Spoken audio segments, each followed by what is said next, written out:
E aí eu queria te perguntar, Ulrich, na sua opinião, como se proteger disso, já sabendo que a inflação vem desse aumento de oferta monetária, que o governo é o culpado por isso, que é uma série de consequências negativas, só dá pra gente sentar e chorar ou há alguma coisa a ser feita? Não, acho que hoje em dia, felizmente no nosso caso, a inflação é ruim, machuca, mas não é tão incapacitante quanto era no passado.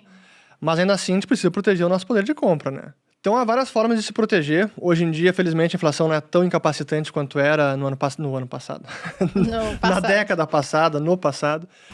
Mas algumas são as mais conhecidas, como o investimento em títulos de renda fixa que pagam a variação da inflação, Tesouro IPCA, as NTNBs, que é uma forma de se proteger, não é perfeita, porque IPCA também não é um índice perfeito e não tem nenhum índice de inflação perfeito, são aproximações que mensuram a perda de poder de compra do dinheiro, mas é uma proteção. Moeda forte, investimentos em moeda forte, ou até mesmo, dependendo do momento, ter diretamente moeda estrangeira, que a gente fala moeda forte, mas hoje é tudo mais ou menos fraca, né?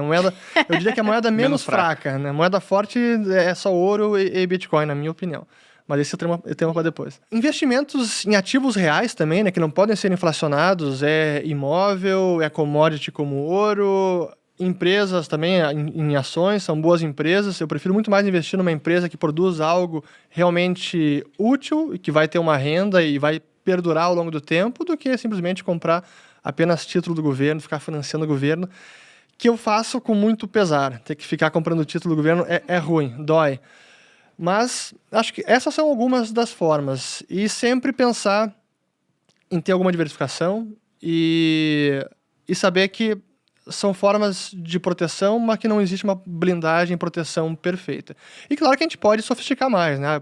Tirar dinheiro do país, ter ativos fora daqui, em outra jurisdição, porque a gente começa também imaginar cenários menos legais, para dizer assim.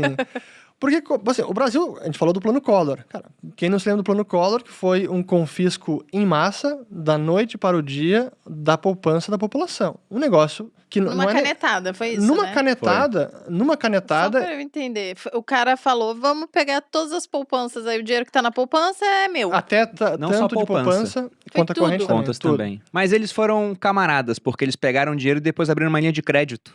Onde os empresários, por exemplo, que tinham que pagar folha, né, podiam tomar recurso emprestado do governo. Entendi. Agora E que eu já alguns roubei o seu empresários dinheiro, também... você pega emprestado comigo. Amor, é um confisco, não é um roubo. Por favor, né? Um empréstimo compulsório. Né? Vamos tratar as coisas como realmente são. E além disso, também alguns empresários, né, sonharam, coincidentemente também eram amigos do presidente. Vale falar isso, né? É uma coincidência. Mas eles conseguiram tirar o dinheiro num golpe de sorte logo antes. Ah, dias antes, momentos antes, entendi. Mas foi assim. Colocaram um feriado bancário, e aí o brasileiro já estava acostumado, né, a saber que vinha alguma coisa depois de um feriado assim, e ele foi lá em uma canetada e tirou o dinheiro das pessoas. E aí você pode começar a pensar, né, porque tem aquela frase que atribuem ao Stalin, de que a morte de um homem é uma tragédia, de milhares é uma estatística. Aí você vê isso, confiscaram de todo mundo, mas quando você para pensar em casos individuais, imagina o caso daquela pessoa que, por exemplo, citando algo genérico aqui, o cara, ele vendeu um imóvel, e aí ele não podia deixar o dinheiro fora do banco, porque com uma inflação muito alta, você perdia dinheiro a ponto de no dia seguinte estar tudo muito mais caro. Então o que acontecia naquela época era o investimento chamado overnight. Você colocava o dinheiro no banco no final do dia, filas imensas no banco, para tirar no dia seguinte. Então o cara vendeu um imóvel para comprar um outro, por exemplo, né? Às vezes deu sinal. Imagina essa situação. E aconteceu. E aí no dia seguinte, aconteceu com muita gente. Várias negociações do Brasil. Não tinha mais o dinheiro. Então teve gente se matando. Foi uma tragédia completa. Aí o cara veio pedir desculpa outro dia, né? É melhor do que não pedir. Mas isso resolve? Melhor do que não pedir, amor. Mas isso foi um plano mirabolante para tentar conter os efeitos da inflação naquela época. Depois eu vou voltar ao Plano Collor, que é interessante analisar um pouco melhor a ideia por trás do Plano Collor. Mas, voltando então, como o Brasil teve esses episódios e existe algum nível de incerteza quanto ao nosso futuro, quanto à segurança jurídica, então é bom ter uma blindagem para aqueles que podem, ter também dinheiro fora do país. Aí está noutra jurisdição, é mais difícil do governo meter a mão. Então, acho que essas são as formas, mas não tem blindagem perfeita. Sobre essa questão de ter dinheiro fora do país, por exemplo. um ponto muito interessante, né? Você falou terras, né, imóveis vão te proteger da inflação, porque o preço do metro quadrado vai acompanhando junto, né? Quem, por exemplo, aluga tem sempre um reajuste pela inflação. Só que isso te protege desde que a inflação não entre num processo totalmente descontrolado e hiperinflacionário. Porque a gente pega hoje um imóvel lá na Venezuela, um imóvel de esquina em Caracas valia muito mais lá no início dos anos 2000 do que vale hoje em dia. Então te protege até não proteger mais. E pensando naquele ativo, que não necessariamente significa que você está tirando dinheiro do país, mas tirando o país do seu dinheiro, que é o Bitcoin, né? Essa frase apareceu no documentário da Amazon que eu vi. Foi um estudante Pois então, eu repeti essa sul-africano. frase, eu não sabia quem era o real autor. Foi nesse documentário? Eu vi lá, eu não sei de se ele vocês, pegou de legal. alguém, mas quando eu vi essa frase, eu falei, nossa, brilhante, né? E era a história do estudante sul-africano, que ele começou a ler a escola austríaca, daí ele falou, caramba, né? E aí ele conheceu o Bitcoin e falou, nossa, tem tudo a ver com o que eles falavam. Até uma frase do Hayek muito conhecida, onde ele disse que de algum modo a gente precisa criar alguma coisa que o governo não possa parar. Infelizmente ele faleceu muito antes do Bitcoin.